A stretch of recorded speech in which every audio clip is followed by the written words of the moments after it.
Bonjour à toutes et à tous. Avant de commencer cette vidéo sur le sujet de comment le PN impose son pouvoir, je souhaiterais vous souhaiter à toutes et à tous une excellente rentrée scolaire en espérant que tous vos enfants passeront une excellente journée et j'espère également que vous avez passé d'excellentes vacances, que cela vous a permis de vous ressourcer et de vous reposer aussi bien physiquement que psychologiquement. Et pour ceux qui vont reprendre le travail, je vous souhaite également une excellente rentrée.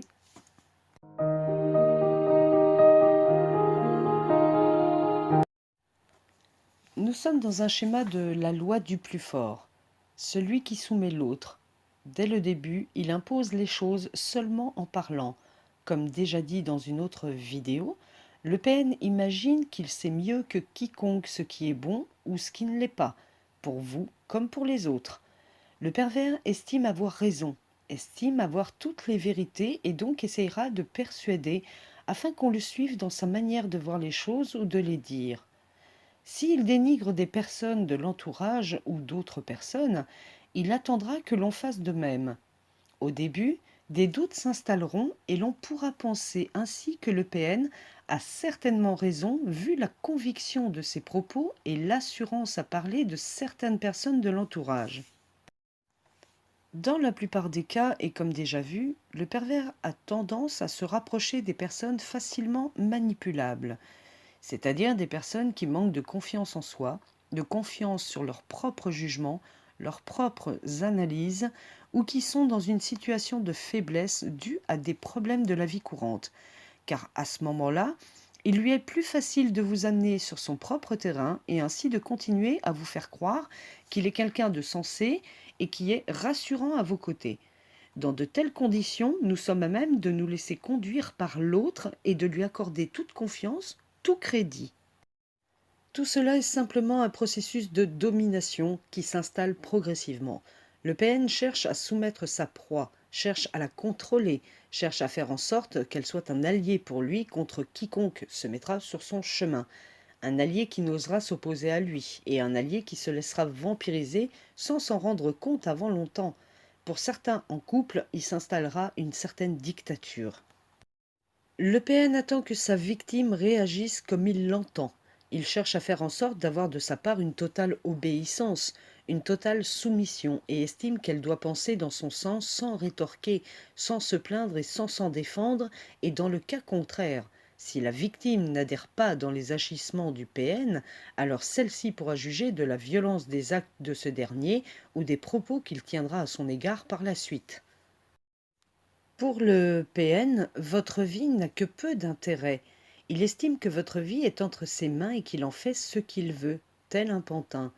L'influence qu'il exercera sur vous n'est uniquement que pour son propre plaisir, ses propres besoins, et les vôtres ne comptent absolument pas. Toutes ces choses sont un abus de pouvoir direct. Le but est simplement de dominer. Le pervers narcissique manipule, impose les choses de façon à retenir sa victime, mais il a du mal à supporter que sa proie ne soit trop proche de lui. Il lui est primordial d'instaurer une relation de dépendance de façon à ce que l'autre ne puisse se défendre, étant dans un état de doute, de culpabilité, de faiblesse, d'attachement, et ainsi il peut jouir de sa toute-puissance. Les doutes et la culpabilité de la victime sont dus aux échanges flous, au processus du chaud et du froid, qui la mettent dans un état d'incertitude, de dévalorisation, et ce afin de l'empêcher de comprendre ses manigances.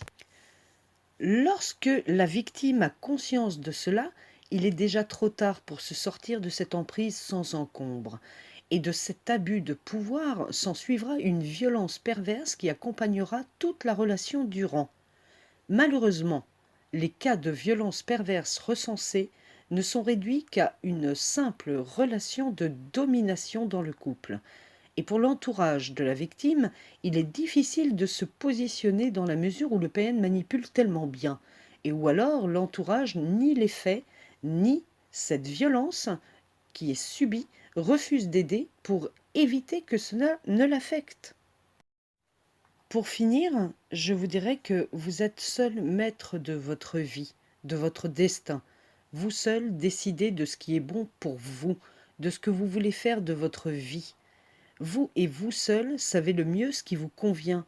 Lorsque quelqu'un décide pour vous de tout et de rien, qui veut régenter votre vie, votre façon d'être ou de paraître, eh bien ce n'est pas de l'amour, c'est seulement du pouvoir. Voilà pour cette vidéo. En attendant une prochaine qui ne saurait tarder, je vous souhaite à tous et à toutes encore une fois une très bonne rentrée scolaire et professionnelle. Et je vous dis, portez-vous bien, prenez soin de vous et je vous dis à bientôt.